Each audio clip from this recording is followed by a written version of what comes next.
And the main thing from YouTube, enjoy it. Yeah. If you do not enjoy the game, if you're constantly trying to get your ranking up, beat this player, there's no joy in that. You know, it's got to be something you love doing and you want to do, and I do.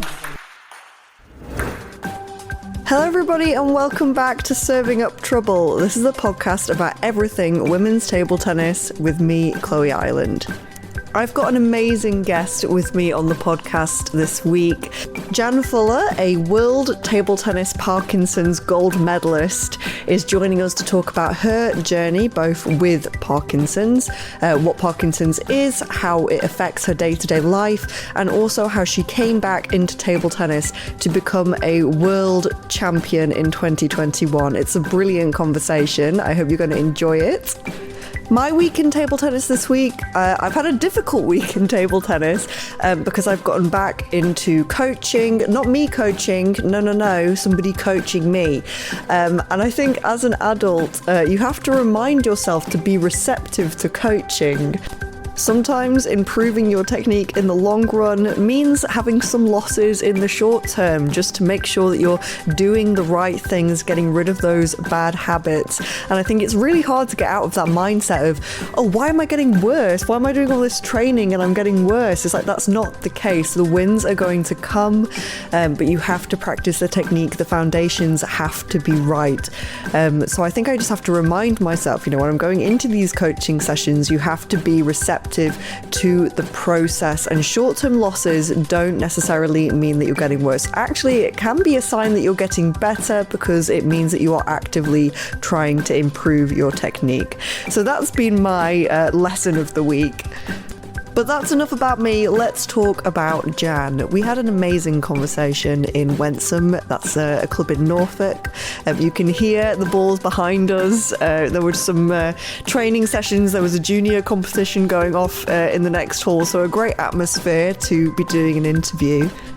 What instantly struck me about Jan, and one of the reasons why I think we got on so well in this interview, is just how open and honest she is. She does not shy away from the details of her condition, but overall has a really positive energy about her. I know that when it comes to Parkinson's, it's very up and down. There are better days, there are worse days. But I really appreciate Jan taking the time out to come and talk to me. She was very keen to show people the reality of what Parkinson's is like. And at the end of the episode, so we had a match after we finished recording this, and we had a little game together. And afterwards, Jan's Parkinson's started to play up. She started to get tremors. She was shaking a little bit more visibly than what I had seen from her prior. And she said, do you want to film this? And I thought that was quite an extraordinary thing, actually, for somebody to offer, to really show what the reality is like when you have Parkinson's. And I think that's what, activism is all about. It's about normalizing these things. It's about, showing what happens, what could happen when you come to one of these sessions, when you've been working hard, when your body is rallying against you, against the medication. And I really appreciate that Jan let me film her, and I hope that it's helpful. So without further ado, here is my conversation with the brilliant Jan Fuller. Hi Jan. Thank you for joining us on the podcast. That's okay. Hi, Chloe. How are you doing? I'm doing well. Excellent. So we've got actually quite a lot to talk about, I think. Oh my goodness, have we? Yeah, I think so. I think we've got a lot to talk about. And okay. I just want to start off actually with one of your latest achievements, which was last year with World Parkinson's.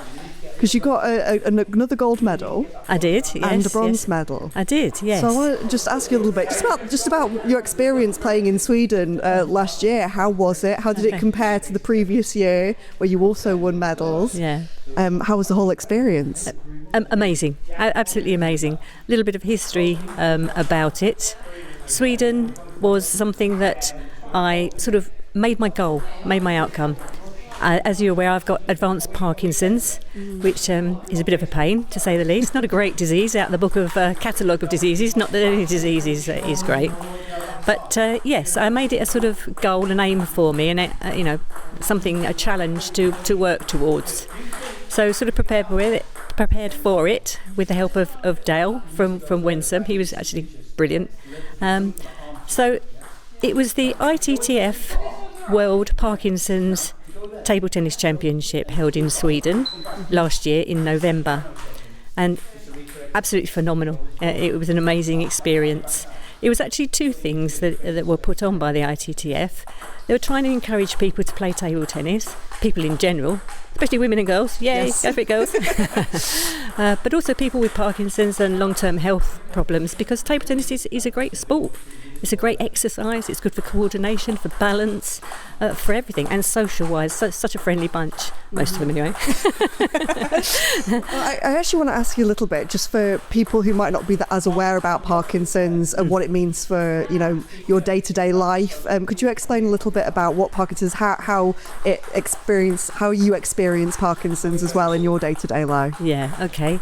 Well, I've got advanced Parkinson's. I've been diagnosed since about 2012, but it actually started in 2009. So I've had it a long while. I actually came to a point when my medications no longer worked. Some of the symptoms, people will usually equate Parkinson's with shaking. That seems to be the old thing. But that's only one minor, not minor, but it's one aspect of the symptoms. There's actually over 40 symptoms with Parkinson's, and every single one of us has a different combination. So you've seen one person with Parkinson's, you've seen one person with Parkinson's. We all present totally differently. Mm-hmm. So unfortunately that means that the treatment is not one size fits all either. And over time the treatment becomes less effective. That's fact, it does. And mine got to a point when my medication I was taking by tablet form just really didn't work. So I was at a stage where I was housebound and I was having major tremors and what we call dystonia, which is when your tendons and muscles will do what they want. Right. And they all twist and go up in different directions, and it's not great. It's not great. So I had a year of that, which was horrendous. My parents were fantastic, very supportive. And my poor old dad used to have to come and get me out of corners I get stuck in. At 88 years old, bless him. But amazing. So that was the stage I was at. And then a new treatment came out in 2023, brand new, across the world brand new, called a Produodopa pump. And that is actually a continuous infusion of medications, so no more tablets. Well, my goodness me, to say it was a miracle and it changed my life is an understatement. Because within 2 days I was up, walking around. My symptoms were 90% controlled. Incredible. Amazing. Incredible. Absolutely amazing. Yeah, and here I am. That was on the September the 23rd in 2023. And last year I went and played in the ITTF Parkinson's World Table Tennis Championships. Which is an incredible achievement. Amazing, yeah. I mean, that's quite recent, really, in the scheme of things, because the first World Champions you did, that was before 2023, that was 2021. Yeah, 2021 was the last time I really was well enough to actually play, and that was in Berlin. Yeah. And in that, I was very successful in that. That was a sort of spur of the moment, joined an English contingent that was actually going out to Berlin, and I was invited to join them.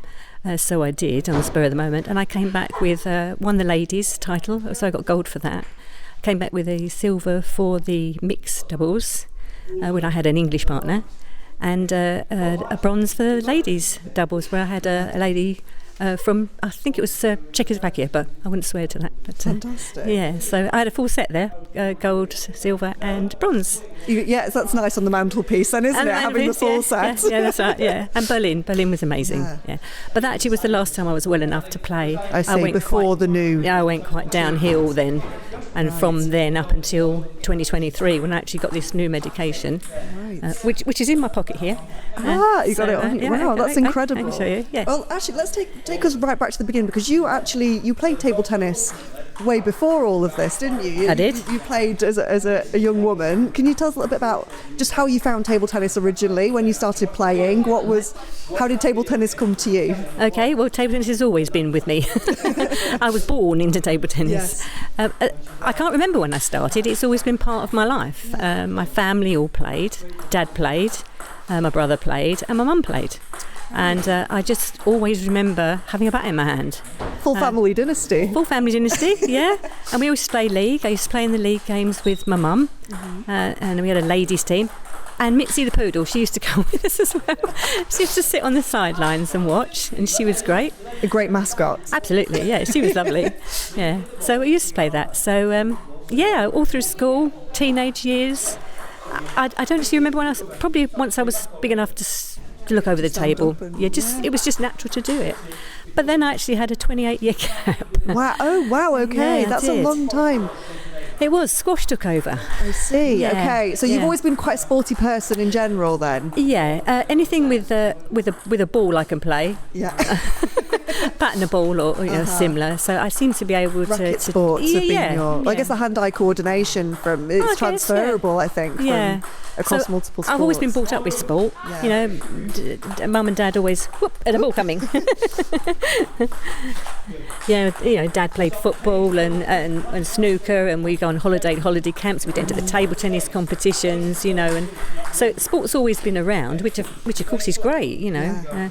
I feel sorry for the kids these days that are stuck indoors with their computers. Really, they need to be getting out there playing some sport. I say that the community of table tennis centres and things, it's really a wonderful thing. You know, every time I go to like my local one and I see kids playing and actually really enjoying it and hanging out with their friends, it does give me a bit of hope. I think. Yeah. Like, and it's for life. You know, you actually can make your contacts through table tennis. And as a youngster, you grow up with the coaches, etc. And everybody gets older with you. Yeah. So you sort of grow up. It's a fantastic family community, table tennis. It's so sociable. It's great exercise. You know, I can't speak highly enough for it. So I had this 28-year gap. Took over squash. Squash started to do that, and then I came back after 28 years when I was diagnosed with Parkinson's. Right. So it was the diagnosis that prompted the return, was it? Okay. Yeah, it was, because I'd got to a stage where I couldn't play squash. I was getting more symptoms, etc. So I needed to do something. And Dow picking up balls. I needed to do something, and I thought, I don't know, go back to table tennis. So I dusted the bat off, which was no good. It was an old rubbers, rubbers. Kenny blade. Kenny blade and old rubbers that were just were disintegrating. So I got myself a new bat and came back and started playing. And I was actually in Essex at the time. Started playing again at Malden Table Tennis Club. Okay. And that was eventful.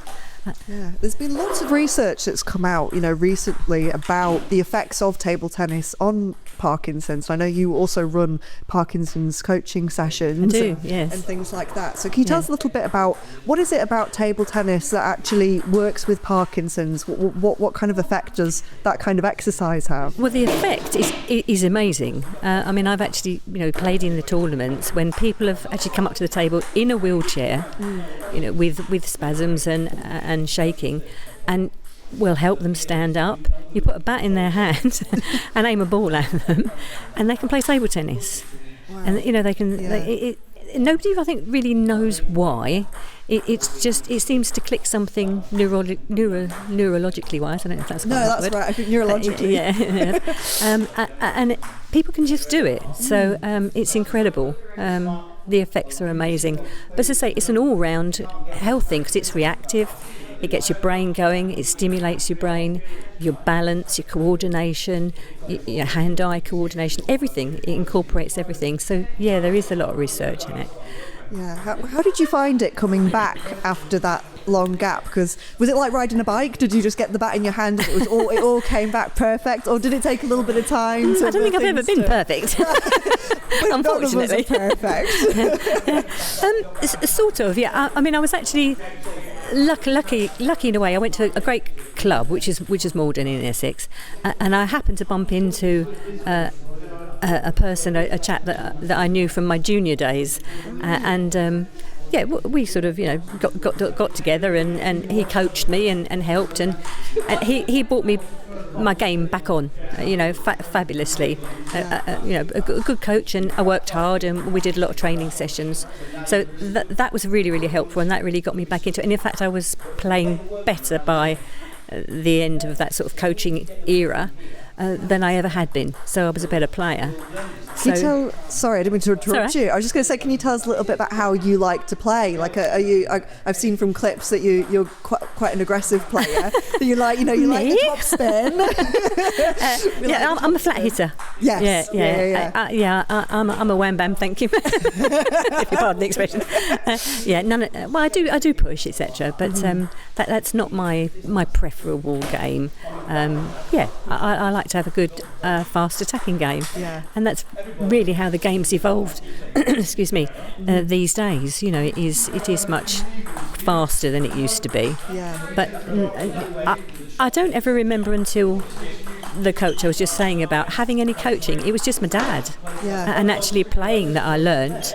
So I probably never learnt how to push. I think my first, my dad said, you always wanted to hit it, which is missing completely. You've got no other option. You've just got to whack it. That's right. Yeah. Just if I see a ball, I just got to hit it. Instinct. So that's my style. Yeah, I'm a flat hitter, which lots of people don't like, unfortunately. Yes. For them. Yes. Yeah. Exactly. I bet it just wonders when you're playing in the Worlds and playing, in high octane kind of tournaments and things. So it's a nice style to have. And the juniors. and the juniors hate me. Oh, they hate playing me because there's nothing on it. They're used to spinny and hard and fast. And then you get like right, okay, so it's proper flat.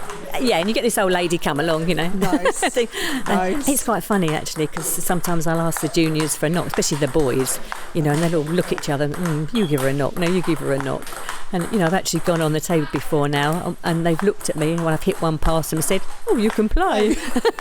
Yeah, sometimes. It's quite nice to get that reaction, though, isn't it? You're just like, a bit vindicated, actually. That's right. Yeah. See. And now moving from having been coached, getting your game back, to coaching other people also with Parkinson's. How do you find that? Like you said, lots of different combinations of symptoms and things. You were talking before when we met about your background in nursing. So does that kind of play into how you approach coaching? Has it been a bit of a learning curve with all the different personalities and people? It has. But of course, having Parkinson's myself, then I'm aware of the sort of pitfalls, if you like, and of the needs of the people with Parkinson's to play table tennis. I mean, you've got to have a lot more awareness of environments, of trip hazards, and make sure that you've got people that are confident and have got the right equipment, because some people will turn up with shiny shoes. Yep. That's not going to work when you're wobbling or you've got a shake. So it's things like that. You've got to be extra careful and extra vigilant, and you've also got to know what to do should someone fall over, because they will fall over. So you've got to be confident enough to be able to deal with that as well. There are lots of table tennis supported groups for Parkinson's across the country. There's some fabulous ones. If you look on the Parkinson's UK website, they actually have a map with all of these classes indicated as to where they are and who to contact. So, I would encourage anybody with Parkinson's to play table tennis. Not only is it sociable, as I say, it brings into play everything you need to do to keep fit. And exercise is so important in Parkinson's. They say you should do, at least really sort of 30 minutes. I say a day. That's pushing it a bit, but as much as you can. I think it's 150 hours a week. Okay. Would that sound about right? To feel the benefits of doing the exercise. To keep moving. The worst thing you can do with Parkinson's is stop, because things are stiff, and hard to move anyway. And it hurts. And it is painful, it is painful. But if you can, you've got to try and push through it and keep going. I mean, you're not just playing someone with Parkinson's, you're also competing. There's a competitive element to I try. Going abroad. And you've got medals to prove it. But how do you find the competition side of it? Are you someone that quite likes the competition? Yeah. Or is that I could tell. I like the tournaments, and I play in the vets tournaments. I'm an old lady, unfortunately. The vets tournaments, again, that's a fantastic environment and community, very supportive and absolutely amazing people. And they do a lot go abroad and things. I haven't actually done that, unfortunately, because of finances. Yes. But I would love to do the sort of circuit like that. But playing as many tournaments as I can. I do a few, at Wensum and the local ones. So yeah, I try and do that. I like the competition. Playing in tournaments is very different to playing league. Yes. It's a whole different set of being able to concentrate, being able to get in the zone when you've got loads of noise and people and balls and things flying around. But yeah, love it. Yeah, love it. I love the competition. It's Yeah. something I've kind of come back to love more. The more I get a bit older, I've got more competitive as I've got older, I think. Yeah, I think it is. And even hanging around, that used to get a bit bored, but now I don't mind. There's so many people to talk to and catch up with. Yeah, every time you go to a tournament, they've got people there that Yeah. you've not seen since the last tournament that you need to catch up with. And also, I quite like watching people's games more now. Yeah, absolutely. I'm interested to see Yeah. how they've improved and Yeah. look out for things that have different All the in their different new game. things, And- yeah, exactly. Like and you watching can find everything on YouTube nowadays, can't you? yeah, So, exactly. Watching. Do you watch quite a bit of table tennis in your downtime? I do. Downtown.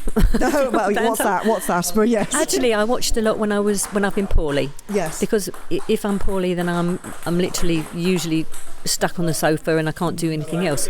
So I try and do something constructive by watching something constructive. So YouTube and table tennis used to go. And I laugh at that, but actually it's really helped my game. Now I'm come back again and I'm playing more, which again is only recently, since about last October, something like that, in October 25, Yeah. I've come back again. Yes. Well, he's come back, Back again. comeback kid. Comeback kid, yeah, I was going to say. Yeah, so I find that really helped because I started watching a load of psychological ones. Interesting. Of how to gameplay Yeah. and how to play in tournaments and what you should do when you're 10-all and I found that those really helpful actually. And in fact, the first league game I played, I was sort of 10-all, and I've got in my brain going 1 point at a time, and that was one of the videos I'd seen on You've got YouTube. those like little mental tricks as well. And did you take some of those to the Worlds with you? Yeah, like when you're looking at absolutely. the psychology. Yeah. Can you share any with us that like particularly helped you? Yes, I say it's things like that. It's if you've got routines, make sure that they are a sensible routine that can be duplicated. Not this putting on a left sock and a right sock and getting a sandwich and twirling your hair around 3 times. Those sort of things are not right. But setting yourself up for the right mindset is very important. Making sure that you warm up and warm down is very important. A lot of players forget it. I know. A lot of players they do. forget it. And especially with Parkinson's, you need to make sure that you are warm because you're going to pull something. Yes, you have to be maybe more careful with your Yeah. preparation to go into Yeah, you exercise do. and games Absolutely. and things. So it's things like that. And it was also interesting that I saw one on YouTube that was saying a lot of the better players don't like playing lesser players, but he actually recommended that they do. Because okay. they found that if they played the same level all the time, they never actually improved very much.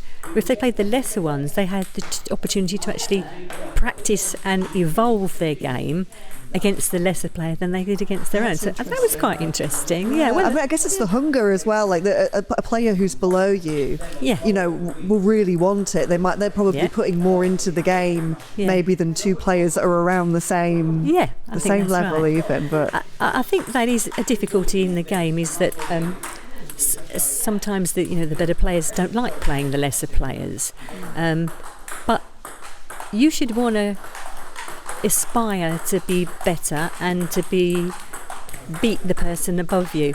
But then maybe that's why the better players don't want to give up their place.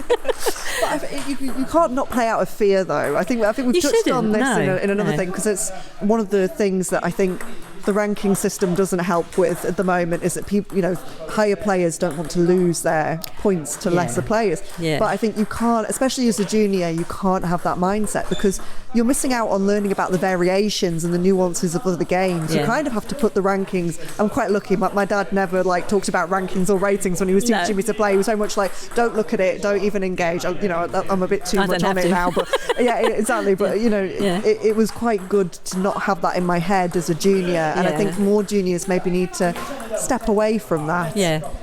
And the main thing from YouTube, enjoy it.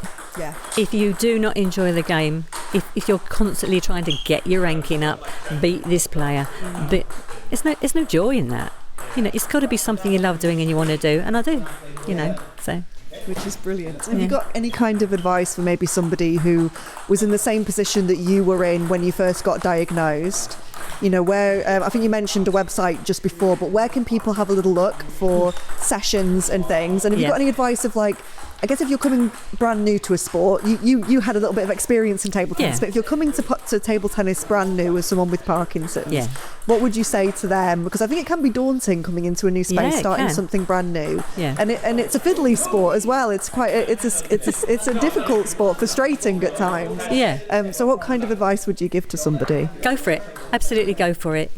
Have a look on the Parkinson's UK website. If you're a newly diagnosed, there is so much information on there that will be helpful to you. There are nurses that you can phone up and have a talk to on Parkinson's UK website, and also everything you need is on the Parkinson's UK website. But there will be local people as well. There will be local groups as well. So have a Google, find out where your local classes are.